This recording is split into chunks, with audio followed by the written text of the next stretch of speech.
قال اللہ تبارک و تعالی فی القرآن المجید اہدنا الصراط المستقیم صراط الذین انعمت علیہم ان اللہ وملائکتہ یصلون علی النبی یا ایہا الذین آمنوا صلوا علیہ وسلموا تسلیما الصلاۃ والسلام علیک یا سیدی یا رسول اللہ وعلی آلک واصحابک یا سیدی یا حبیب اللہ الصلاۃ والسلام علیک یا سیدی یا نبی اللہ وعلی آلک واصحابک یا سیدی یا رحمۃ للعالمین مولایا صلی وسلم دائما ابدا علی حبیبک خیر الخلق کلہم هو الحبیب الذی ترجى شفاعته لكل حول من الاحوال مقتحم۔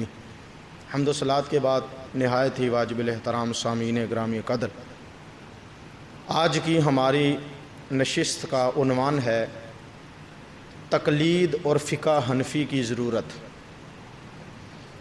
جتنی دیر آپ بیٹھے ہیں اپنی جسمانی اور روحانی توجہ میری طرف رکھیں۔ تقلید اور فقہ حنفی کی ضرورت۔ تقلید کا لفظ یاد رکھنا ہے آپ نے، تا نقطوں والی، کاف نقطوں والی، لام یا اور دال، تقلید۔ تقلید نکلا ہے قلادے سے۔ قلادہ کا معنی ہوتا ہے پٹا ڈالنا۔ تقلید کا لفظی مطلب یہ ہوتا ہے اپنے گلے میں کسی کے نام کا پٹا ڈالنا، چونکہ جس کے گلے میں پٹا ہوتا ہے اس کا پتہ ہوتا ہے کہ اس کا کوئی مالک ہے۔ جو بالکل آزاد ہوتا ہے اس کا کوئی مالک نہیں ہوتا۔ گلے میں پٹا ہو تو معنی یہ ہوتا ہے اس کا سائیں ہے۔ پھر تقلید کا لفظ استعمال ہو گیا کسی کی پیروی کرنے سے۔ جو بندہ کسی کی پیروی کرتا ہے اس کو شرعی زبان میں یہ کہا جاتا ہے کہ وہ فلاں کی تقلید کر رہا ہے، اس کی اتباع کر رہا ہے، اس کے پیچھے چل رہا ہے۔ تو تقلید کا معنی یہ بنا کسی کو اپنا امام بنا کر اس کی پیروی کرنا، یہ ہے تقلید۔ کسی کی اتباع کرنا، کسی کی پیروی کرنا، کسی کے پیچھے چلنا، کسی کی بات ماننا، اسے تقلید کہتے ہیں۔ اور جو تقلید کرتا ہے اسے کہتے ہیں مقلد۔ کیا کہتے ہیں؟ مقلد۔ ہم مقلد ہیں سارے، اور کس کے مقلد ہیں؟ امام اعظم ابو حنیفہ کے، ہم ان کے مقلد ہیں۔ جو کسی امام کو نہیں مانتا اسے کہا جاتا ہے غیر مقلد۔ کیا کہا جاتا ہے؟ غیر مقلد۔ وہ کسی امام کو نہیں مانتا۔ تو جو کسی بھی امام کو مانے، چاروں اماموں میں سے امام اعظم ابو حنیفہ، امام شافعی، امام مالک، امام احمد بن حنبل، چاروں میں سے کسی کو بھی مانے اسے کہتے ہیں مقلد۔ اس تمہید کے بعد ایک مسئلہ اور بیان کر کے پھر میں قرآن کی آیتیں آپ کے سامنے عرض کرتا ہوں جس کے اندر اللہ نے خود تقلید کرنے کا حکم دیا۔ ایک مسئلہ یاد رکھیں، شرعی مسائل تین طرح کے ہوتے ہیں۔ کتنی طرح کے؟ شرعی مسائل تین طرح کے ہوتے ہیں۔ ایک کا تعلق ہوتا ہے عقیدے کے ساتھ، اس میں کسی کی تقلید جائز نہیں ہے۔ مثلا اللہ ایک ہے، یہ عقیدہ ہے، تو اس میں ہم کسی کی تقلید نہیں کرتے۔ کوئی ہمیں کہے اللہ ایک ہے، آپ کیوں مانتے ہو؟ تو ہم یہ نہیں کہیں گے کہ امام اعظم ابو حنیفہ نے کہا ہے اللہ ایک ہے، بلکہ ہم یہ کہیں گے محمد عربی نے فرمایا اللہ ایک ہے۔ یہاں کسی کی تقلید جائز، جو عقیدہ ہو عقیدے میں کسی کی تقلید جائز نہیں۔ مثلا 5 نمازیں فرض ہیں، یہ عقیدہ ہے، قرآن سے ثابت ہے اور ظاہری لفظوں سے موجود ہے قرآن میں آیت۔ 5 نمازیں فرض ہیں۔ اب یہ ہم کیوں فرض مانتے ہیں؟ اس لیے نہیں مانتے کہ امام اعظم ابو حنیفہ نے کہا، اگر امام اعظم ابو حنیفہ 6 نمازیں کہتے تو ہم امام صاحب کی نہ مانتے، قرآن کی مانتے۔ تو یہ مسئلہ یاد رکھیں، شرعی مسائل کی 3 قسمیں ہوتی ہیں۔ ایک کا تعلق ہوتا ہے عقیدے کے ساتھ، عقیدے میں کسی کی تقلید کرنا جائز نہیں۔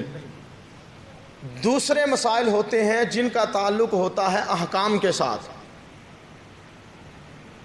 اور وہ واضح احکام قرآن میں موجود ہوتے ہیں ظاہری لفظوں کے ساتھ، اس میں بھی کسی کی تقلید جائز۔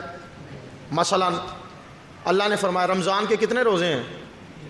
30 روزے۔ اگر 30 دن کا رمضان ہو تو 30 روزے، 29 دن کا رمضان ہو تو 29 روزے۔ تو یہ کیوں ہوئے ہیں؟ اس لیے نہیں کہ امام صاحب نے کہا، بلکہ اس لیے کہ قرآن میں واضح لفظ موجود ہے کہ ہم نے رمضان تم پہ فرض کر دیا، روزے، نماز 5 وقت کی فرض کر دی ہے، حج فرض کر دیا ہے، زکوٰۃ فرض کر دی۔ یہ واضح احکام ہیں، ظاہری لفظوں سے ہر بندے کو اس کی سمجھ آ جاتی ہے، تو اس میں بھی تقلید جائز نہیں۔ تیسری قسم ان مسائل کی ہے کہ جن کے احکام واضح طور پہ قرآن میں ہر بندے کو نظر نہیں آتے۔ دوبارہ سنیں مسئلہ، عقائد میں تقلید کرنا جائز نہیں۔ اللہ ایک ہے، یہ عقیدہ ہے، ہم اس میں کسی کے مقلد نہیں ہیں۔ ہم اللہ کو ایک اس لیے نہیں مانتے کہ امام اعظم ابو حنیفہ نے فرمایا، بلکہ ہم اللہ کو ایک اس لیے مانتے ہیں کہ قرآن و حدیث میں آ گیا، ہمارے نبی نے فرما دیا۔ دوسرے مسائل وہ ہیں جن کے احکام واضح ہیں، واضح طور پہ الفاظ موجود ہیں۔ شراب حرام ہے، قرآن میں واضح حکم ہے، تو اس میں ہم کسی کی تقلید نہیں کریں۔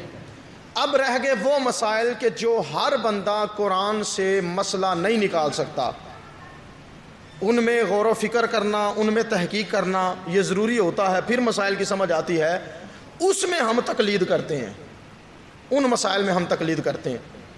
اور امت ہوتی ہے 2 طرح کی، ایک امت میں علماء ہوتے ہیں، دوسری عوام ہوتی ہے۔ یہی 2 قسمیں امت کی، یا علم والے ہوتے ہیں یا علم کے بغیر لوگ ہوتے ہیں۔ اب ظاہر سی بات ہے، جو علم والا ہے جو کچھ وہ جانتا ہے، غیر عالم وہ سب کچھ نہیں جانتا، تو لازمی طور پر غیر عالم کو عالم کے پیچھے چلنا ضروری ہے، اس کی بات ماننا ضروری ہے، اسی کو تقلید کہتے ہیں۔ کسی کی پیروی کرنا یہ تقلید ہے، جو پیروی کرنے والا ہے اسے مقلد کہتے ہیں۔ باتیں سمجھ آ رہی ہیں سب کو؟ میں انشاءاللہ آسان ہی باتیں کروں گا، لیکن یہ تمہید ذرا ضروری تھی آپ کے ذہن میں فٹ کرنا۔ مجھے امید ہے کہ آپ کو میں سمجھانے میں کچھ کامیاب ہوا ہوں۔ عوام 2 طرح کی، علماء اور عوام۔ علماء مسائل جانتے ہیں، عوام سارے مسائل نہیں جانتی۔ اب لازمی طور پر عوام کو علماء کے پیچھے چلنا پڑے گا، ان سے پوچھنا پڑے گا، ان کی اتباع کرنی پڑے گی، اسی کو تقلید کہا جاتا۔ اب میں قرآن کی 11 آیتیں آپ کے سامنے پڑھنے لگا ہوں جس میں اللہ نے تقلید کا حکم دیا۔ کتنی آیتیں؟ 11۔ آپ میں پڑھوں گا نا تو آپ ذرا لہجہ سمجھیں گے قرآن کا کہ اللہ تعالیٰ بندوں کو بندوں سے جوڑنا چاہتا ہے۔ اللہ کی منشا یہ ہے کہ میرے بندے ایک دوسرے کا ساتھ دیں، ایک دوسرے کے ساتھ جڑ جائیں۔ مثلا سب سے پہلی آیت مقدسہ سنیے جو خطبے میں بھی میں نے تلاوت کی، اور ہر نماز کی ہر رکعت میں ہم سارے ہی پڑھتے ہیں، اہدنا الصراط المستقیم۔ یا اللہ ہمیں، ہاں ماشاءاللہ ترجمہ سب کو آتا ہے، یا اللہ ہمیں سیدھے راستے پہ چلا۔ اگلا حصہ کیا ہے؟ صراط الذین انعمت علیہم، ان کا راستہ جن پر تیرا انعام ہوا۔ مجھے یہ بتائیں، جب یہ ہم کہہ چکے ہیں یا اللہ سیدھے راستے پہ چلا، تو پھر انعام یافتہ لوگوں کا ذکر کرنے کا کیا توقع ہے؟ بھئی جب اتنا کہہ دیا صراط المستقیم، سیدھے راستے پہ چلا، تو بات ختم ہو جانی چاہیے تھی، اگلا جملہ ہی نہ ہوتا۔ لیکن اللہ نے فرمایا صرف صراط مستقیم کا دعویٰ کرنے والی تو بڑی دنیا ہوگی، اصل سیدھے راستے پہ چلنے والا وہ ہے جو میرے محبوب بندوں کے پیچھے پیچھے چلتا۔ اسی لیے کہا صراط الذین انعمت علیہم، ان کا سیدھا راستہ ان کا ہے جن پر تیرا انعام ہوا، جن پر تیرا۔ اب انعام کن پر ہوا؟ نیک بندوں پر، مومنین پر، متقین پر، صالحین پر، انبیاء پر۔ قرآن میں موجود ہے اولئک الذین انعم اللہ علیہم من النبیین والصدیقین والشہداء والصالحین، نبیوں پر انعام ہے، صدیقین پر انعام ہے، صالحین پر انعام ہے، شہیدوں پر انعام ہے۔ تو جو نیک بندے ہیں ان پر اللہ کا انعام ہے نا؟ سارے بولیے، اونچی آواز سے بولیے، نیک بندوں پر اللہ کا انعام ہے۔ تو قرآن میں آ گیا اور ہم ہر نماز میں پڑھتے ہیں، یا اللہ ہمیں انعام یافتہ بندوں کے پیچھے پیچھے چلا۔ یہی تو تقلید ہے بھائی، پیچھے چلنا، پیروی کرنا، اتباع کرنا، اسی کو تو تقلید کہتے ہیں۔ اور یہ تقلید کا حکم تو اللہ ہر نماز کی ہر رکعت میں ہمیں دیتا۔ اہدنا الصراط المستقیم صراط الذین انعمت علیہم، ان کا راستہ جن پر تیرا انعام ہوا۔ دوسری آیت مبارکہ سنیے، بلکہ یہ دو ہو گئیں، صراط المستقیم والی علیحدہ، صراط الذین انعمت علیہم والی علیحدہ، دو آیات ہو گئیں۔ تیسری آیت، یہ آیت مبارکہ ہے پارہ نمبر 11 سورہ توبہ آیت نمبر 100۔ رب کائنات نے فرمایا والذین اتبعوہم بإحسان رضی اللہ عنہم ورضوا عنہ۔ ترجمہ اس کا یہ ہے، جو بھلائی کے ساتھ ان کے پیروکار ہوئے، اللہ ان سے راضی، وہ اللہ سے راضی۔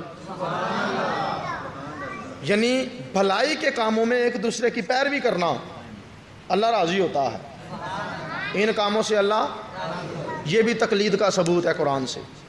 چوتھی آیت مبارکہ سنیے، پارہ نمبر 5 سورہ نساء آیت نمبر 59 ارشاد باری تعالیٰ ہوا اطیعوا اللہ و اطیعوا الرسول و اولی الامر منکم، اللہ کی اتباع کرو، رسول کی اتباع کرو، اور تم میں جو حکومت والے ہیں، جو حکم والے ہیں، جو فیصلے والے ہیں، ان کی اتباع کرو۔ ہو سکتا ہے کسی کے ذہن میں آئے کہ اس سے مراد وہ حکم والے ہیں کہ جو سلطان ہیں، بادشاہ ہیں، تو میری بات یاد رکھیں، اگر وہ بھی مراد لے لیں تقلید تو پھر بھی ثابت ہو ہی گئی۔ چلو امام کی نہ ہوئی، بادشاہ کی ہو گئی، سلطان کی ہو گئی، فیصلہ کرنے والے کی ہو گئی، تقلید تو ثبوت ملتا ہی ملتا۔ اب اگلا جواب اس کا سنیے، بادشاہ وقت بھی جب شرعی مسائل میں فیصلہ کرے گا تو وہ بھی تو کسی علم والے سے پوچھ کے ہی کرے گا نا، وہ بھی تو کسی علم والے کی پیروی سے کرے گا، تو ہر لحاظ سے تقلید کا ثبوت اس میں موجود ہی موجود ہے۔ اور پھر دیکھیے، جو بندہ تقلید کا قائل نہیں ہے، وہ کہتا ہے کہ میں خود قرآن سے، حدیث سے مسئلے نکال سکتا ہوں، بڑی اچھی بات ہے بھائی۔ اگر بندے کو یہ قابلیت اللہ نے عطا فرمائی ہے، یہ تو کمال درجہ، پھر تو اس بندے کے ہاتھ چومنے چاہیے، اس بندے کو کندھوں پہ بٹھانا چاہیے، اس کو ہار پہنانے چاہیے۔ یار تو اتنا بڑا مجتہد ہو گیا ہے، محدث ہو گیا ہے، فقیہ ہو گیا ہے، تجھے قرآن کے رموز و اوقاف کا، قرآن کا، حدیث کا پورا علم آ گیا ہے، تو مسائل خود نکال سکتا ہے، تجھے امام اعظم ابو حنیفہ کی ضرورت ہی نہیں رہی، تجھے تقلید کی ضرورت ہی نہیں ہے۔ یاد رکھیں، تقلید کی ضرورت اسے نہیں ہوتی جو خود مجتہد ہوتا ہے، جو خود مجتہد ہوتا ہے۔ حضرت داتا گنج بخش علی حجویری رحمۃ اللہ علیہ کتنی بڑی ہستی ہیں، وہ حنفی ہیں، وہ مقلد ہیں۔ جب داتا صاحب کا علم وہاں تک نہ پہنچ سکا کہ وہ تقلید کے دائرے سے باہر نکل جائیں، تو پھر آج کا ایرا غیرہ نتھو خیرہ وہ کہے میں خود مسئلے نکال سکتا ہوں۔ مجھے ایک بندے نے کہا جی ہم جب قرآن اللہ نے آسان کر دیا ہے، اللہ خود کہتا ہے ہم نے قرآن کو آسان کر دیا، تو پھر ہم اماموں کے پیچھے کیوں چلیں، ہم خود قرآن پڑھیں نا، خود قرآن سے مسئلے نکالیں۔ میں نے کہا بڑی اچھی بات ہے، لیکن اب اگر قرآن کی آیت پہ غور کرو نا، اللہ نے قرآن کو مسئلے نکالنے کے لیے آسان نہیں فرمایا، یاد کرنے کے لیے آسان فرمایا۔ وَلَقَدْ يَسَّرْنَا الْقُرْآنَ لِلذِّكْرِ، ذکر کا معنی نصیحت بھی ہوتا ہے، ذکر کا معنی یاد کرنا بھی ہوتا ہے، تو اللہ نے قرآن کو یاد کرنے والوں کے لیے آسان کر دیا۔ اور کتنا آسان کر دیا، 10 سال کے حافظ نظر آتے ہیں۔ یہ ہے قرآن کو آسان کرنا۔ باقی رہی مسئلہ نکالنا قرآن سے، بندہ مجھے کہتا ہے میں قرآن سے خود مسئلے نکال سکتا ہوں، میں نے کہا بڑی خوبصورت بات ہے، مجھے ایک سوال کا جواب دو۔ قرآن مجید میں سورہ تکاثر ہے، الہاکم التکاثر حتی زرتم المقابر، چھوٹی سی صورت ہے، اس صورت میں کتنی احکام ہیں جو محکم ہیں، کتنے متشابہ ہیں، کتنے ناسخ ہیں، کتنے منسوخ ہیں، کتنی دلالت النص سے ثابت ہیں، کتنے اقتضاء النص سے ثابت ہیں، کتنے اشارت النص سے ثابت ہیں، کتنے عبارت النص سے ثابت ہیں۔ اس اللہ کے بندے نے یہ نام ہی نہیں سنے تھے، اس نے یہ نام ہی زندگی میں پہلی دفعہ مجھ سے سنے۔ اشارۃ النص ہوتی ہے، دلالت النص ہوتی ہے، اقتضاء النص ہوتی ہے، عبارت النص ہوتی ہے، ناسخ منسوخ ہوتا ہے، محکم متشابہ ہوتا ہے، صریح کنایہ ہوتا ہے۔ اب یہ اتنے احکام ہیں جس کو یہ سارے آتے ہوں، یہ جو لٹریچر آپ کو ملے گا نا اس کے آخر میں نے وہ علوم لکھے ہوئے ہیں یہ ساری تفصیل سے کے ساتھ، کہ جو تقلید نہیں کرنا چاہتا اس کے لیے ان علوم کو حاصل کرنا ضروری ہے۔ اگر ان علوم کو حاصل کرتا ہے تو پھر وہ تقلید سے آزاد ہے، اگر نہیں کر سکتا تو پھر تقلید کرنا ضروری ہے، جو کہ قرآن سے اور احادیث سے ثابت ہے۔ اگلی آیت مبارکہ سنیے، پارہ نمبر 17 سورہ انبیاء آیت نمبر 7، بڑی مزیدار آیت مبارکہ ہے، آپ کو مزہ آئے گا سن کے۔ اللہ فرماتا ہے فَاسْأَلُوا أَهْلَ الذِّكْرِ إِن كُنتُمْ لَا تَعْلَمُونَ، اگر تمہیں علم نہ ہو تو علم والوں سے پوچھ لیا کرو۔ اگر تمہیں علم نہ ہو تو علم والوں سے پوچھ لیا کرو، اگر تمہیں علم نہ ہو تو علم والوں سے، یہی تو تقلید ہے بھئی۔ جب ہم علم والے سے پوچھیں گے تو ہم اس کی بات کو مانیں گے نا، اس کے پیچھے چلیں گے نا، ہم اس پر یقین کریں گے یہ صحیح بات کر رہا ہے۔ تو کسی کو ماننا، کسی کے پیچھے چلنا، کسی کی اتباع کرنا، اسی کو تقلید نہیں کہتے تو اور کس کو کہتے ہیں؟ ایک شخص مجھے کہنے لگا، ایک سوال کرنے لگا کہ جو سعودی عرب کے مفتی اعظم گزرے ہیں، مفتی عبداللہ بن باز مرحوم، تو ان کا یہ اعلان تھا کہ میں کسی امام کو نہیں مانتا، کسی کی تقلید نہیں کرتا، میں قرآن و حدیث سے خود مسئلے نکال کے امت میں بیان کرتا ہوں۔ تو وہ کہنے لگا جی ہم بھی امام صاحب کو نہیں مانتے، ہم تو مفتی صاحب کی بات مانتے ہیں۔ میں نے کہا چلو کوئی بات نہیں، آپ امام اعظم کے مقلد نہ ہوئے، مفتی صاحب کے ہو گئے، مفتی صاحب کے تو ہو گئے نا۔ تقلید کسے کہتے ہیں؟ اور تقلید کے کوئی سینگ ہوتے ہیں کیا؟ جو تقلید میں بندہ آ جائے تو کیا کوئی زلزلہ آ جاتا ہے زمین میں جس سے پتہ لگتا ہے تقلید ہو گئی؟ بھئی یہی تقلید ہے، کسی کی بات کو فالو کرنا، کسی کے پیچھے چلنا، کسی کی اتباع کرنا۔ آپ دیکھیں ہماری زندگی بھی تقلید کے بغیر خالی ہے۔ تقلید کہتے ہیں پیروی کرنا۔ اب ہر فن سیکھنے کے لیے اس فن کے ماہر کی تقلید کرنی پڑتی ہے۔ کسی نے درزیوں کا کام سیکھنا ہے تو وہ درزی کی تقلید کرے، کسی نے ڈاکٹری سیکھنی ہے وہ کسی ڈاکٹر کی تقلید کرے، اس کے پیچھے چلے، کسی نے انجینئرنگ سیکھنی ہے وہ کسی انجینئر کی تقلید کرے، کسی نے جو ہے نا وہ ڈرائیوری سیکھنی ہے وہ کسی ڈرائیور کی تقلید کرے۔ تو جب زندگی میں ایک مسئلہ، ایک کام بھی ہم تقلید کے بغیر نہیں سیکھ سکتے تو محمد عربی کا پورا دین تقلید کے بغیر کیسے سمجھ آئے گا صلی اللہ علیہ وسلم۔ اگلی آیت مبارکہ پارہ نمبر 21 سورہ لقمان آیت نمبر 15، اللہ نے فرمایا وَاتَّبِعْ سَبِيلَ مَنْ أَنَابَ إِلَيَّ، فرمایا جو میری طرف رجوع کرتے ہیں ان کے پیچھے چلو، جو میری طرف رجوع کرتے ہیں ان کی پیروی کرو، ان کے نقش قدم پہ چلو۔ اسی کو اتباع کہتے ہیں، اسی کو تقلید کہتے ہیں۔ اگلی آیت مبارکہ سورہ فرقان پارہ نمبر 19 آیت نمبر 74، وَجْعَلْنَا لِلْمُتَّقِينَ إِمَامًا، فرمایا اللہ کے محبوب لوگ کچھ ایسے بھی گزرے ہیں جو کہتے تھے یا اللہ ہمیں متقین کا امام بنا، ہمیں پرہیزگاروں کا۔ اس کا مطلب ہے امام اسی کا ہوتا ہے جو پرہیزگار ہوتا ہے، امام اسی کا ہوتا ہے جو فاسق کا امام نہیں ہوتا۔ اگلی آیت مبارکہ سنیے، میں بڑی جلدی سے گزر رہا ہوں کیونکہ میں نے آگے ایک دو نقطے اور آپ کو دینے ہیں بڑے مزیدار انشاءاللہ۔ میں جلدی سے آیتیں پڑھ رہا ہوں، یہ لٹریچر آپ کے ہاتھ میں ہوگا، آپ ان آیات کو پڑھیں، قرآن سے اس کی تفسیر پڑھیں اور اس پر غور و فکر کریں اور ان کو یاد رکھیں۔ پارہ نمبر 11 سورہ توبہ آیت نمبر 122،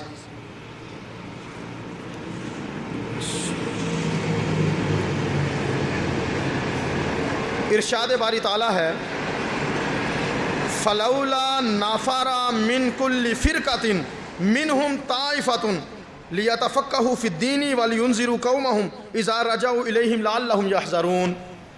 ترجمہ سنیے، اللہ فرماتا ہے ایسا کیوں نہیں ہوتا کہ ان کے ہر گروہ میں سے ایک جماعت نکلے کہ وہ دین کی سمجھ حاصل کرے اور واپس آ کر اپنی قوم کو دین کی سمجھ عطا فرمائے۔ ہر بندے کے لیے علم حاصل کرنا یہ جو ہے نا ممکن بھی نہیں ہے، ہر بندے کے لیے عالم بننا ممکن ہے۔ وہ سارے مدرسے پڑھن لگ پے تھے، باقی کام کنے کرنے ہیں؟ وہ ہر بندے کے لیے عالم بننا تو ممکن نہیں ہے نا۔ اور ضروری بھی نہیں ہر بندے کے لیے عالم بننا. ایک جماعت ایسی ہونی چاہیے کہ جو علم حاصل کرے اور اپنی قوم کو وہ علم کی باتیں سنائے, اسی کو تقلید کہتے. سورہ نساء پارہ نمبر 5 آیت نمبر 83 فرمایا وَلَوْ رَدُّوهُ إِلَى الرَّسُولِ وَإِلَىٰ أُولِي الْأَمْرِ مِنْهُمْ لَعَلِمَهُ الَّذِينَ يَسْتَنبِطُونَهُ مِنْهُمْ. ترجمہ, اور اگر اس میں رسول اور اپنے اختیار والے لوگوں کی طرف رجوع کرتے تو ضرور ان سے اس کی حقیقت جان لیتے جو بعد میں استنباط کرتے ہیں, مسئلے نکالتے ہیں. اللہ فرماتا ہے کہ تم رسول کی طرف رجوع کرو, اور جو علم والے با اختیار لوگ ہیں جن کو قرآن و حدیث میں فقہ میں اللہ نے مہارت عطا کر رکھی ہے, جو قرآن سے حدیث سے مسئلے نکالتے ہیں, ان کی پیروی کرتے تو ضرور تم حقیقت حال کو پہنچ جاتے. اگلی آیت مبارکہ, اور قربان جائیں بڑی ایمان افروز, پارہ نمبر 15 ہے سورہ بنی اسرائیل, آیت نمبر 71 ہے. اللہ فرماتا ہے یوم ندعو کل اناس بامامہم, قیامت والے دن ہم ہر بندے کو اس کے امام کے پیچھے اٹھائیں گے. ہر شخص کو اس کے امام کے پیچھے بلایا جائے گا. یعنی ہم سب کو اللہ بلائے گا اور کہے گا اے امام اعظم ابو حنیفہ کے پیچھے چلنے والو, آؤ امام کے پیچھے پیچھے جنت میں, آؤ اس کے پیچھے پیچھے. اے مالکیو آؤ امام مالک کے پیچھے پیچھے. اے شافیو آؤ امام شافی کے پیچھے پیچھے. اے حنفیو آؤ امام ابو حنیفہ کے پیچھے پیچھے. یہ اس طرح آواز دی جائے تو جدہ امام ہی کوئی نہیں. تاں بابے آندے نے جدہ کوئی پیر نہیں ہوندا اودہ پیر شیطان ہوندا ہے. تاں سیانے بندے آندے نے جس کا کوئی امام نہ ہو اس کا امام کون ہوتا ہے؟ شیطان. تو امام کو پکڑنا ضروری ہے, امام کو پکڑنا. اب اس کی جو ہے نا وہ تائید کے طور پر ایک اور آیت سن لیجئے ساتھ. سورہ بقرہ میں اللہ نے فرمایا وَإِذَا قِيلَ لَهُمْ آمِنُوا كَمَا آمَنَ النَّاسُ, جب ان سے کہا جائے ایمان لاؤ اس طرح جس طرح اور لوگ ایمان لائے. اور لوگوں سے مراد صحابہ ہیں, تابعین ہیں, نیک بندے ہیں, اللہ کے صالح بندے. فرمایا ان کی طرح ایمان لاؤ. اس کا مطلب ہے ایمان بھی قبول وہی ہوتا ہے جو نیک بندوں جیسا ہو, جو نیک بندوں کی طرح ہو. تو مذہب اور مسلک بھی قبول وہی ہوتا ہے جو نیک بندوں جیسا ہو. اب دیکھیں یہ حنفی جماعت میں کون کون بابے شامل ہیں؟ حضرت داتا گنج بخش علی جوہری, معین الدین چشتی اجمیری, جنید بغدادی, بایزید بستامی, یہ اتنے کبار, حضرت مجدد الفسانی, یہ اتنے بڑے بڑے درویش اور اتنے بڑے بڑے صوفیاء یہ حنفی ہوئے, یہ مقلد ہوئے. حضرت غوث اعظم عبد القادر جیلانی یہ حنبلی مقلد ہوئے. حضرت امام غزالی یہ شافعی مقلد ہوئے. تو اتنے اتنے نیک لوگ, صوفیاء لوگ, ان کا مسلک یہ ہے کہ وہ مقلد ہیں. تو ایمان بھی قبول ان جیسا ہے جو نیک بندوں کا ایمان ہو, عقیدہ اور مسلک بھی قبول انہی لوگوں جیسا ہے جو نیک بندوں کا ہوتا. اللہ اکبر. اگر یہاں کوئی سوال کرے کہ دیکھے جی نبی پاک کے دور میں کوئی امام نہیں تھا, توجہ ہے سب کی, جاگ رہے ہو سارے؟ ادھر میری طرف دیکھیں ذرا.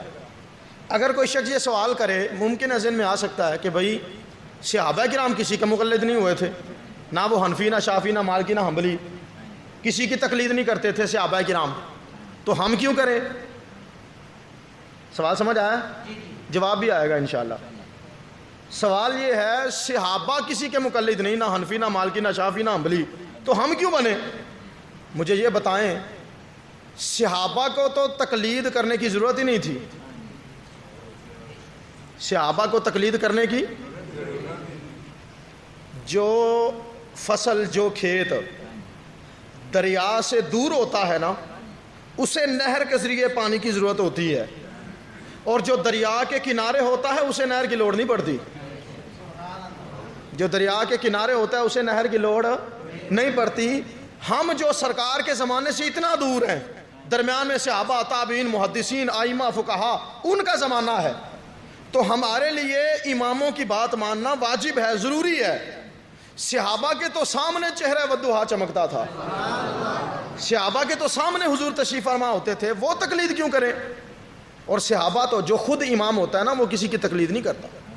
آپ نے ابھی نماز پڑھی مغرب کی, آپ نے کہا پیچھے اس امام کے, اللہ اکبر. میں نے نہیں کہا,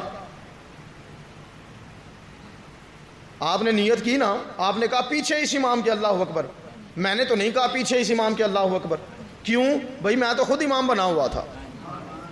بھائی اقتداء کی تقلید کی نیت وہ کرے جو امام نہیں، جو خود امامت کے مصلی پہ کھڑا ہے، وہ کیوں کہے میں پیچھے اس امام کے؟ مجھے یہ بتائیں، تقلید تو وہ کرے جو خود امام نہیں. صحابہ تو خود ساری امت کے امام ہیں. حضور نے فرمایا اصحابی کالنجوم فبأیکم اقتدیتم اہتدیتم، میرے تمام صحابہ ستارے ہیں، تم جس کے پیچھے چلو گے ہدایت مل جائے گی. صحابہ تو خود امام ہیں، تو وہ کسی کی تقلید کیوں کریں؟ اللہ اکبر. اگلی آیت مبارکہ سنیے، سورہ توبہ آیت نمبر 119. اللہ فرماتا ہے وَكُونُوا مَعَ الصَّادِقِينَ، سچوں کے ساتھ رہو. سچوں کے، میں نے شروع میں کہا تھا اللہ اپنے بندوں کو دوسرے بندوں سے جوڑنا چاہتا ہے. اللہ راضی اس بات سے ہوتا ہے کہ بندے ایک دوسرے کے ساتھ جڑ جائیں. جو غیر عالم ہے وہ عالم کے ساتھ جڑ جائے، جو مقلد ہے وہ مجتہد کے ساتھ جڑ جائے، جو جاہل ہے وہ علم والے کے ساتھ جڑ جائے، جو امتی ہے وہ نبی کے ساتھ جڑ جائے.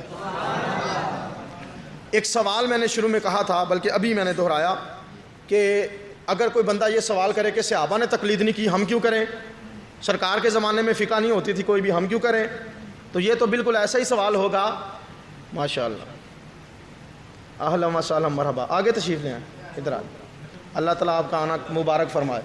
رسہ دیں گے. توجہ ہے سب کی.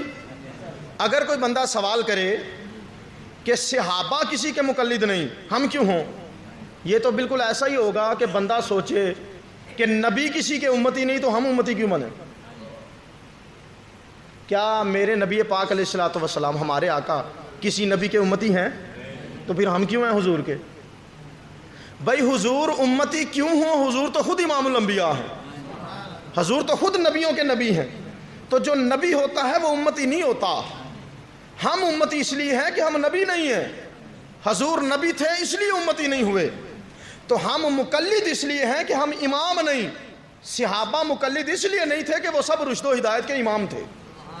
صحابہ کو خود امامت کے تاج اللہ نے عطا فرما رکھے تھے. اللہ اکبر. اور پھر یہ مشکات المصابیح کی حدیث کتاب ہے، اس کی زیارت کریں. یہ کتاب میں نے مدینہ شریف سے خریدی تھی. مسجد نبوی شریف کا 5 نمبر گیٹ، اس کے سامنے مکتبہ ہے، مکتبہ بیت الایمان، وہاں سے میں نے یہ ہدیہ حاصل کی. اس کتاب میں ایک حدیث مبارکہ ہے، وہ میں آپ کو سنانا چاہتا ہوں، بڑی توجہ سے سنیے گا. مشکات المصابیح کتاب الایمان، اور اس کا باب ہے باب الاعتصام بالکتاب والسنہ، یعنی کتاب اور سنت کو مضبوطی سے تھامنے کا باب. اس باب کے اندر حدیث نمبر ہے 150. کتنی؟ مشکات المصابیح کی حدیث نمبر 150. نبی پاک علیہ السلام نے ارشاد فرمایا ان اللہ لا یجمع امتی علی ضلالۃ. حضور فرماتے ہیں بے شک اللہ میری امت کو کبھی بھی گمراہی پہ جمع نہیں ہونے دے گا. کبھی بھی گمراہی پہ امت جمع نہیں ہوگی، یعنی امت کی جماعت، امت کی اکثریت کبھی گمراہی کی طرف نہیں جائے گی. ید اللہ علی الجماعہ، اللہ کا دست رحمت جماعت کے اوپر ہوگا.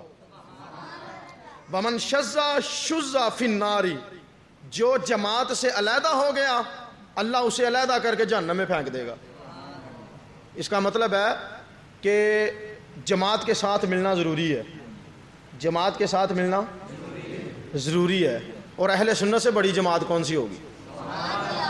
اہل سنت سے بڑی جماعت کیا ہے؟ 14 صدیوں سے صحابہ، تابعین، محدثین، ائمہ، فقہا، امام اعظم ابو حنیفہ، امام مالک ہے، اور حضرت داتا علی بخشی بڑی معین الدین چشتی، بڑی بابا فرید الدین گنج شکر سلطان بابو بھائی ضد بستانی احمد رضا.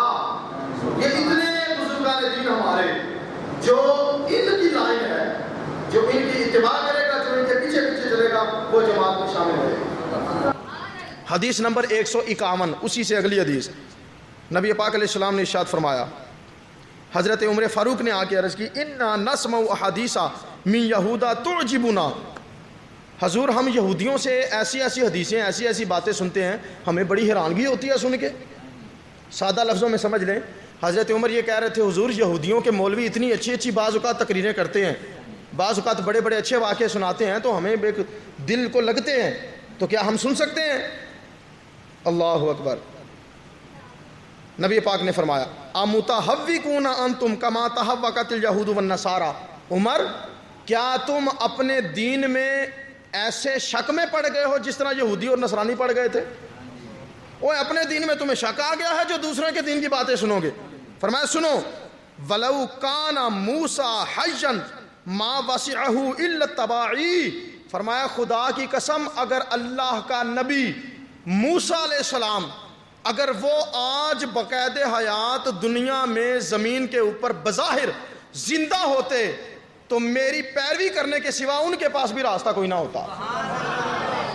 موسیٰ بھی ہوں تو پیروی مصطفیٰ کی کریں، موسیٰ بھی ہوں تو پیروی حضور کی کریں صلی اللہ علیہ وآلہ وسلم۔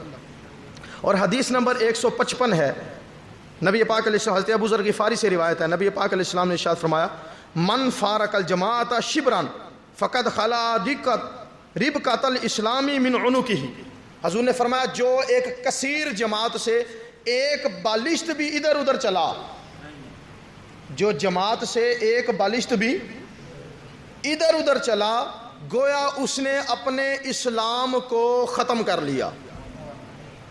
یہ میں نے بڑے احتیاط سے ترجمہ کیا ہے، لفظی ترجمہ اس کا اور خطرناک ہے، میں احتیاط سے ترجمہ کر رہا ہوں۔ فرمایا جو جماعت اور کثرت امت سے علیحدہ ہوا ایک بالشت بھی، تو وہ اسلام سے نکل گیا، وہ اسلام سے، اس کا مطلب یہ نہیں کہ سرے سے کافر ہی ہو گیا، مطلب یہ کہ اسلام کی جو تعلیمات تھی، اسلام کا جو حسن تھا، وہ اس دائرے سے باہر نکل گیا، وہ اس دائرے سے باہر نکل گیا۔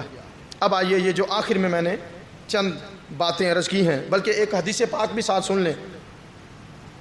11 آیتیں میں نے آپ کے سامنے بیان فرمائیں جس میں تقلید کا ثبوت موجود ہے، اور 4 حدیثیں میں نے آپ کے سامنے پڑھی۔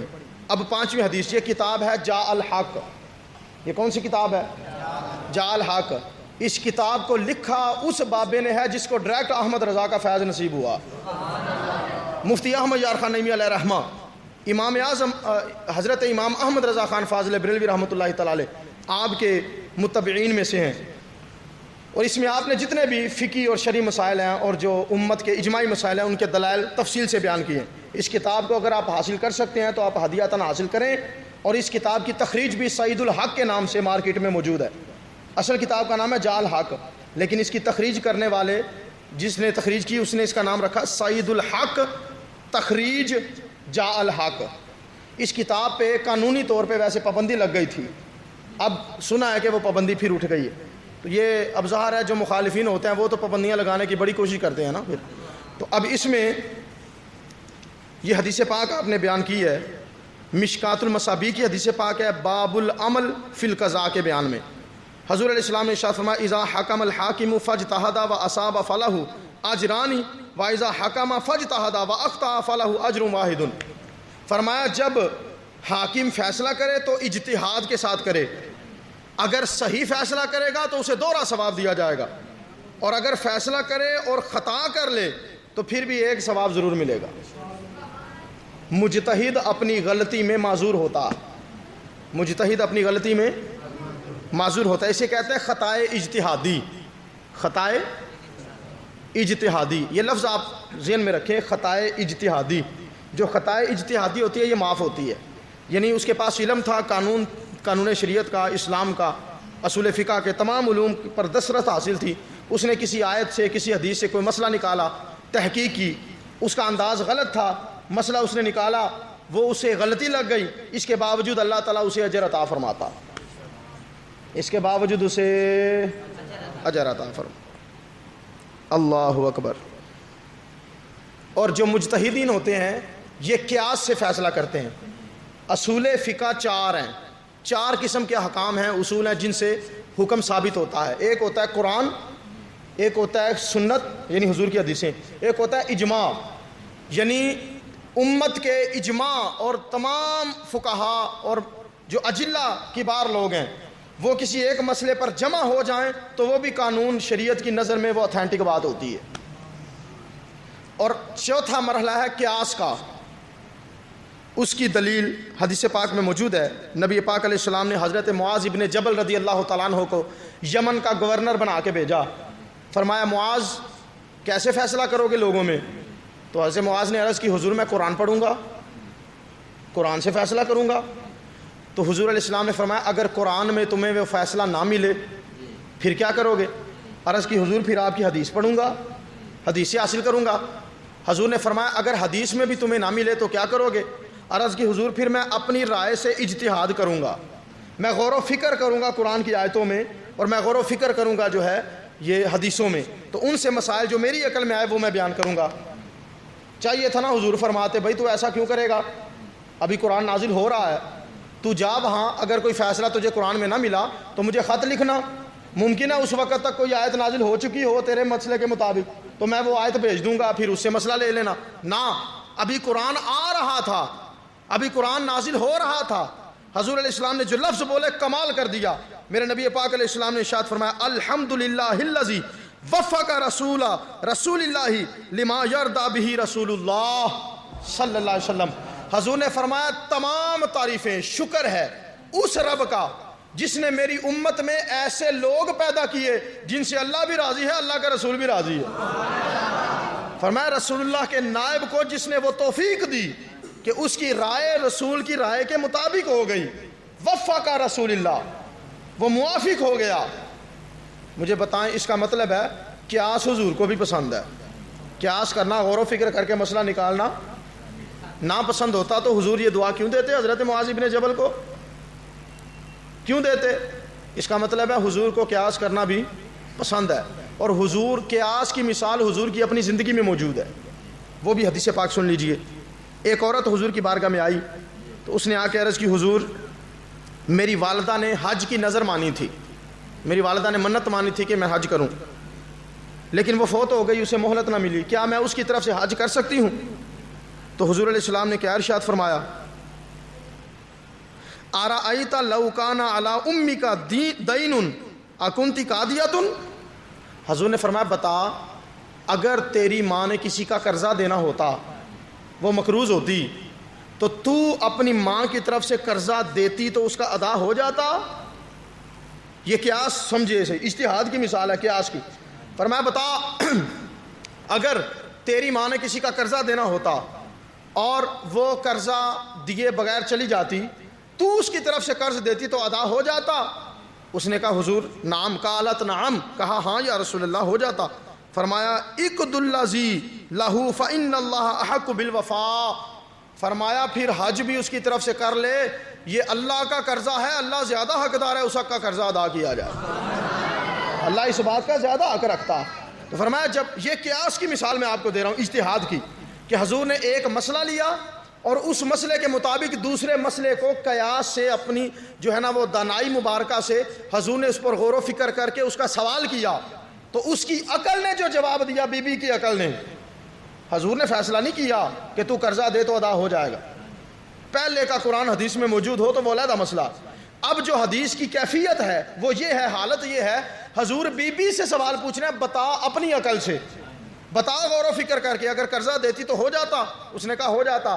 فرمایا پھر حج بھی ہو جائے گا، حج بھی ہو جائے گا. تو یہ بڑی اتھینٹک اور بڑی زبردست مثالیں ہیں نبی پاک علیہ الصلوۃ والسلام کی سنت سے، احادیث طیبہ سے، کہ تقلید کرنا یہ ضروری ہے. تقلید کرنا، جو بندہ کہتا ہے میں تقلید نہیں کروں گا یا مقلد نہیں بنوں گا، بڑی اچھی بات ہے. اللہ نے اگر اسے علم اور وہ شعور اور قرآن و حدیث کا وہ خزانے عطا فرما رکھے ہیں تو بڑی خوبصورت بات ہے، یہ ہمارے لیے بھی قابل رشک ہے. لیکن اس سے پہلے، یہ دعویٰ کرنے سے پہلے وہ علوم سن لیں کہ جو مقلد نہیں بن سکتا یا نہیں بننا چاہتا اس کے لیے کن کن چیزوں کا حاصل کرنا پہلے ضروری ہے. یہ میں نے لکھے ہوئے ہیں، آپ کے ہاتھ میں بعد میں ہوں گے، لیکن میں تھوڑا سا ٹچ کر دوں تاکہ آپ کے ذہن میں ہو جائے بات. بعض لوگ سوال کرتے ہیں جب ہم خود قرآن و حدیث پڑھ سکتے ہیں اور حدیث کی کتابوں سے اور قرآن سے اپنے مسائل کا حل دریافت کر سکتے ہیں تو پھر ہمیں مجتہدین کی تقلید کی کیا ضرورت ہے؟ جواب، اگر کسی کو علوم قرآن اور علوم حدیث میں اتنی ہی نظر ہو تو پھر تو وہ شخص خود مجتہد بنتا ہے، وہ خود مجتہد ہے، اور اسے واقعی کسی کی ضرورت نہیں. کیونکہ اگر کوئی قرآن میں ناسخ و منسوخ، محکم و متشابہ، مطلق و مشروط آیات لغات عرب کا عالم ہو اور حدیث کے مندرجہ ذیل علوم کا ماہر ہو تو پھر واقعاً اس پر سے تقلید ساقط ہو جائے گی، اور وہ علوم احادیث درج ذیل ہیں جن کا جاننا اس کے لیے ضروری ہے۔ وہ کون سے ہیں ذرا سنیے، پہلے لسٹ سنو نا، پھر اس کے بعد منہ دسیا جے کہ کیا اج دے زمانے دے وچ کوئی ایسا بندہ ہے وڈے تو وڈا دعوے دار کہ انہاں علوم تے مکمل دسترس رکھدا ہوئے۔ توجہ نال سننا، کیڑیاں کیڑیاں چیزاں جاننا ضروری نے تقلید نہ کرن والے واسطے۔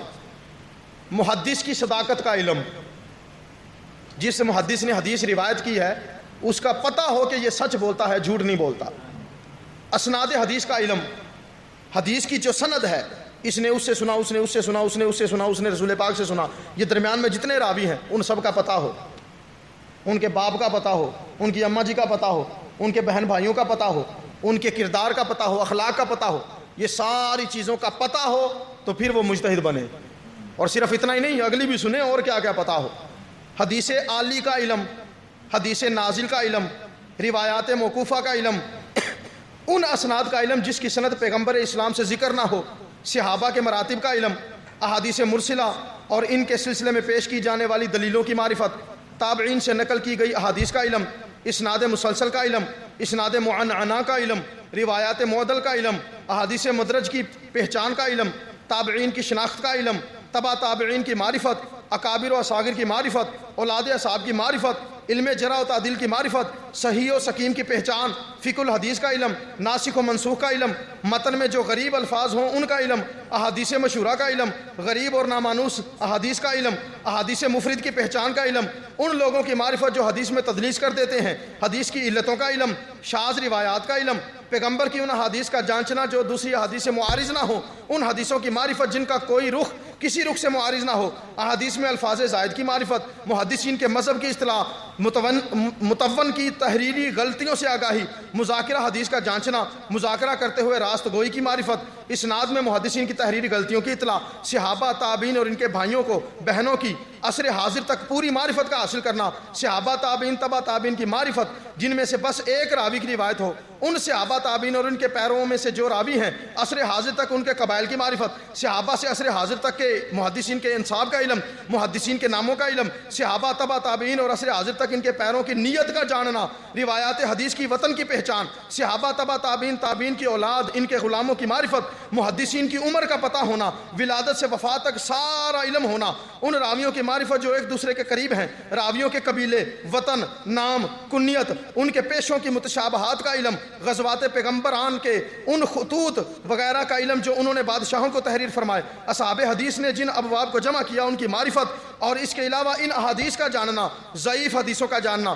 مسند حدیثوں کا جاننا، متصل حدیثوں کا جاننا، مرفوع حدیثوں کا جاننا، موقوف، مقطوع، مرسل، معدل، تدلیس، شاذ، غریب، معنن، معلق، مفرد، مدرج، مشہور، صحیح، حسن، مصحف، عالی، مسلسل، معروف، منکر، مزید، ناسخ و منسوخ، مقبول، مشکل، مشکل، مشترک، مختلف، مطروح، متروک، معول، مبین، مجمل۔ اب اگر کوئی ان علوم کو حاصل کرے تو اس سے تقلید ساقط ہو جائے گی، اور اگر نہیں کر سکتا تو تقلید کے سوا کون سا راستہ رہ جاتا ہے؟ یہ سارے علوم ہر بندے کے لیے حاصل کرنا یہ ناممکن ہے۔ ان سب علوم پر کامل مہارت حاصل کرنے والا جو بابا ہے اسے دنیا امام اعظم ابو حنیفہ کہتی ہے۔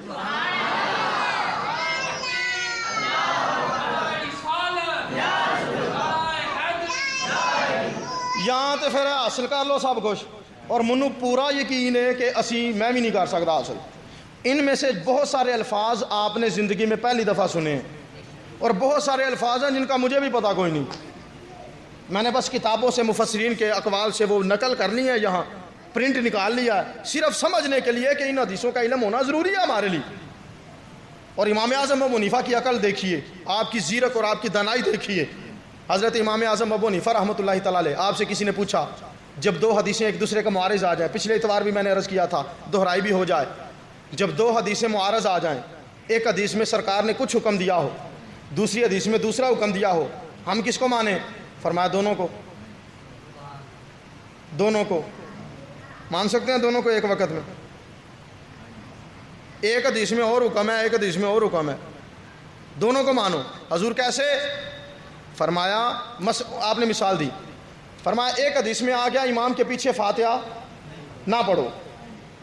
من صلی منکم رکعۃ واحدۃ لم یقرأ فیہ ام القرآن فلا یصلی الا ان یکون من وراء الامام. فرمایا جو کوئی شخص ایک رکعت پڑھے اس میں اس نے فاتحہ نہ پڑھی تو گویا کہ اس کی نماز ہی نہیں ہوئی سوائے اس کے کہ امام کے پیچھے ہو. ایک حدیث میں آ گیا لا صلاۃ الا بفاتحۃ الکتاب، فاتحہ کے بغیر نماز ہی نہیں ہوتی. تو امام صاحب نے فرمایا یہ دونوں حدیثیں ایک دوسرے کے مقابل ہیں، تو اس میں تطبیق یہ دی جائے گی جہاں حضور نے فرمایا نماز فاتحہ کے بغیر نہیں ہوتی، وہاں مطلب یہ ہے امام پڑھ رہا ہو یا اکیلا بندہ پڑھ رہا ہو تو فاتحہ کے بغیر نماز کامل نہیں، اور جہاں مقتدی پڑھ رہا ہو تو مقتدی کی فاتحہ امام صاحب پڑھ چکے ہیں. امام صاحب اس طرح دو حدیثوں میں تعارض آ جائے تو اس میں تطبیق دینا ممکن بنایا جائے. ایک شخص نے قسم اٹھا لی امام اعظم ابو حنیفہ علیہ رحمہ کے زمانے میں، اس نے 2 شادیاں کی تھیں، تو ایک بیوی کو نیچے رکھا اور ایک بیوی کو اوپر رکھا پورشن میں، نچلی منزل میں، اور ایک کو اوپر والی منزل میں کمرہ لے کے دیا. ایک دن وہ سیڑھیوں سے نا اوپر والی دوسری بیوی کے پاس جا رہا تھا، تو اب سوتن تو گوارا نہیں نہ ہوتی بیویوں کو، تو بیوی کو غصہ آیا، اس نے بازو پکڑ لیا، اس نے کہا میں تو نہیں تینوں جان دینا، میرے کو ہی رہا اس ماں کو روز ٹوٹ جانا میرے کو رہا. وہ ابھی بات اس کی ہو رہی تھی تو اوپر سے اس بیوی نے بھی سن لیا، وہ بھی باغی آئی، اس نے دوسرا بازو پکڑ لیا، اس نے کہا چل میرے حال اج میری واری ہے، اج میرے وال رہائش رکھنے تیری واری ہے. وہ ادھر سے کھینچے وہ ادھر سے کھینچے.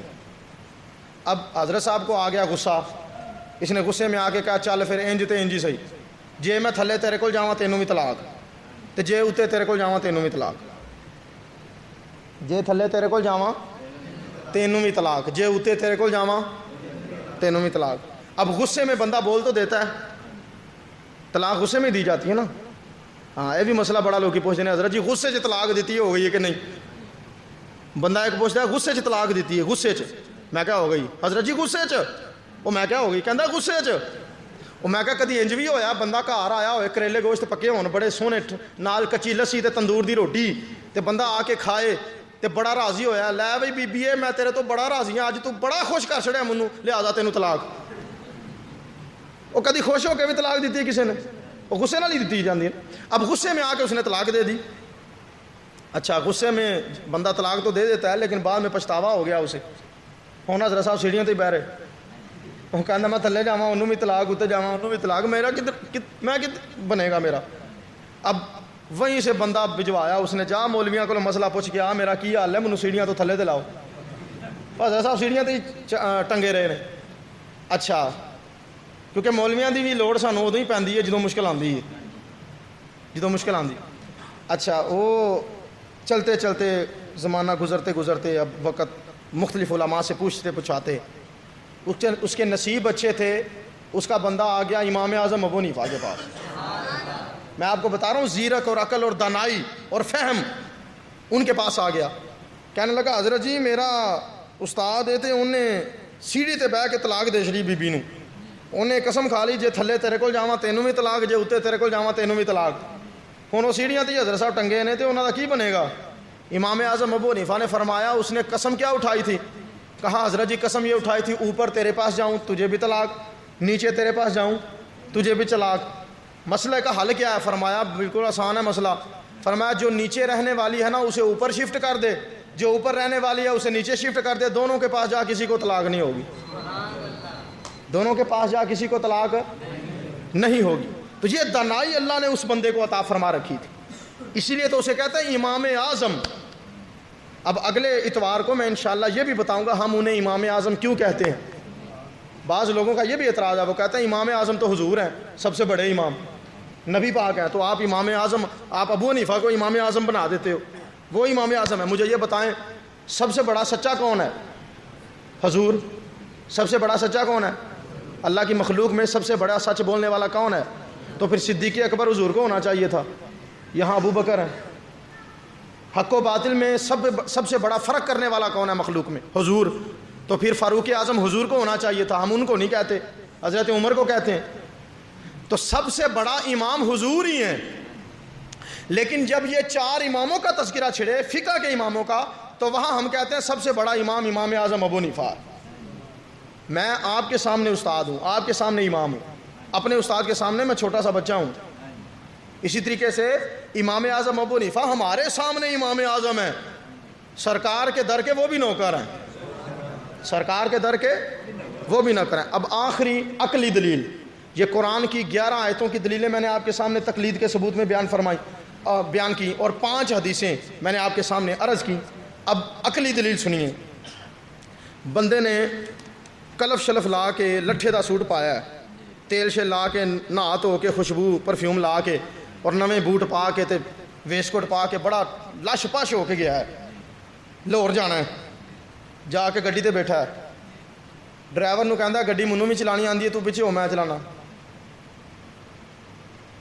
گڈی منوں بھی چلانی آندی ہے، میں بھی ڈرائیوری سیکھی ہے، تو اج منوں چلان دے گا انہوں؟ بولیے، وہ کوئی لائسنس بھی نہیں نہ آیا، انہوں راہ دے کئی کٹ موڑ دا پتہ بھی نہیں نہ آیا۔ تو جس کا کام اسی کو ساجے۔ ہن وہ کہے تو منوں گڈی چلانے واسطے نہیں دتی، میں تیری گڈی تے بہنا ہی کوئی نہیں، میں وہی گڈی تے پاں گا جڑا چلانے واسطے دے گا، جڑا منوں لے کے جائے گا تو میں چلا کے لے کے جاواں گا۔ تو بھائی آپ کو گاڑی چلانی آتی بھی ہو تو ایک گاڑی والا آپ کو ڈرائیوری کی سیٹ پہ نہیں بیٹھنے دیتا، آپ کو گاڑی چلانے کے لیے نہیں دیتا، آپ پورے دین چلانے کی بات کرتے ہیں، آپ پوری شریعت چلانے کی بات کرتے ہیں۔ بھائی جس کا کام اسی کو ساجے، جس کو اللہ نے فہم، ملکہ، مقام، رتبہ اور وہ کمال زیرک، قرآن کا، حدیث کا علم، اجماع کا، قیاس کا علم، وہ علوم متبحرہ کا اور تمام علوم کا متبحر عالم ہو اور ماہر ہو، جو اس کا کام ہے وہ ہر ایرے غیرے نتھو خیرے کا کام نہیں ہے۔ ہاں اگر کوئی بندہ، آخری بات کر کے اور بات ختم کرتا ہوں، اگر کوئی شخص پھر بھی یہ دعویٰ کرے کہ مجھے اللہ نے وہ علم دیا ہے اور میں قرآن و حدیث سے مسئلے نکال سکتا ہوں تو بڑی اچھی بات ہے، لیکن تحقیق کے نام پر امت میں گمراہی نہیں پھیلانی چاہیے، امت کو توڑنے کی کوشش نہ کرو، تحقیق کرو لیکن تحقیق کے نام پر امت کو توڑنے کی کوشش نہ کرو۔ ہاں آج بھی محقق پیدا ہو سکتا ہے، لیکن وہ جو امام اعظم ابو حنیفہ، ان کے پائے کا کوئی محقق نہیں ہے، 14 صدیوں میں کوئی نہیں آ سکا، تو آج کیا آئے گا؟ تو آ سکتا ہے، اگر کوئی آنے کا دعویٰ کرے اور کہے میں محقق ہوں، بڑی اچھی بات ہے، لیکن پیارے بھائی کبھی کبھی امت کے اجماعی فائدے کے لیے اپنی تحقیق کی قربانی بھی دینی پڑتی ہے، اپنے علم کو قربان بھی کرنا پڑتا ہے، اپنی خواہش کو چھوڑنا بھی پڑتا ہے جہاں امت کا فائدہ ہو رہا ہو۔ میں سن رہا تھا ایک عالم دین کی بات، تو میں وہ یہاں ایڈ کر دیتا ہوں۔ نبی پاک علیہ السلام نے ایسے عائشہ صدیقہ سے فرمایا، اے عائشہ میرا جی چاہتا ہے میں اس کعبے کو شہید کر دوں، اور وہ جو حضرت ابراہیم نے جس طرح بنایا تھا، 2 دروازے تھے اور نیچے تھے، اب تو ایک دروازہ اوپر ہے نا، 2 دروازے نیچے تھے اور حتیم کعبے کے اندر تھا حضرت ابراہیم نے جب بنایا، تو حضور علیہ السلام نے فرمایا، سیاستہ میں موجود ہے، سرکار دو عالم صلی اللہ علیہ وسلم نے ارشاد فرمایا میرا جی چاہتا ہے میں کعبے کو شہید کر کے اسی طرح کا کعبہ بناؤں جس طرح کا حضرت ابراہیم نے بنایا تھا۔ بتائیں کتنی بڑی بات تھی یہ، لیکن حضور نے فرمایا اے عائشہ جی تو چاہتا ہے، لیکن میں سوچتا ہوں کہ یہ جتنے مکے والے اور قریشی لوگ ہیں یہ سارے فتنے میں نہ پڑ جائیں، اتنے آباء و اجداد ان کے اور اتنے نسلیں پشتے ان کی کعبے کی متولی کو سنبھالے ہوئے ہیں اور کعبے کے نظام کو سنبھالے ہوئے ہیں، اگر میں شہید کر دوں، اگرچہ میں ان کو وجہ بتاؤں گا اور میں ان کو قائل بھی کر لوں گا، لیکن اگر میں نے بنا دیا تو امت میں اور یہ لوگوں میں فتنے پھیل جائیں گے اور آپس میں دشمنیاں شروع ہو جائیں گی میرے قبیلے والوں کے ساتھ لوگوں کی۔ تو حضور نے اس خطرے کی وجہ سے، اس سوچ کی وجہ سے کہ امت کہیں ٹوٹ نہ جائے، قبیلے کہیں ٹوٹ نہ جائیں، حضور نے اپنی اتنی بڑی خواہش اور اتنے بڑے علم کی جو بات تھی اس کی قربانی دے دی۔